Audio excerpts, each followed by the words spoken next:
All right, so we're going to talk about this little thermos, all right? This little thermos maintains the heat or cold for a long time. There's plenty of space for your milk or maybe coffee on the go, right? I don't recommend you drinking out of it. It's more for pouring, all right? So right now we are going to fill some milk in here. We're going to take it to in the project with us to the job, and we're going to use it because normally we have coffee and then we have our milk with it too. So let's go and take it to work and you'll see in action. This is perfect. Like if you're going to put it in a cooler, it fits perfect on a cooler.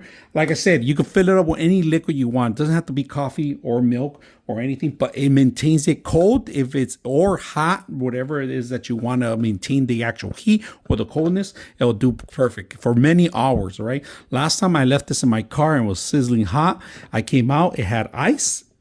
And it still had ice when I drank it this. So we're going to go ahead and use it and show you how it works. All right. We always buy these milks and we take it with us on the road. This is cold right now. All right. Remember not to fill it all the way to the top because you still need to screw it down. There's actually a line right where it cuts off where the actual milk is at. All right. So I'm going to keep this in the fridge too to maintain it cold if you want to. That's an option. But right now we're taking on the road. And we bring it to the job site here on a cold day like today. This is perfect. We have our creamers. Of course, all you got to do is make sure you bring your own spoon because that's one thing we almost forgot. We had to get a straw just so we can mix it up. So, yeah, but look at that.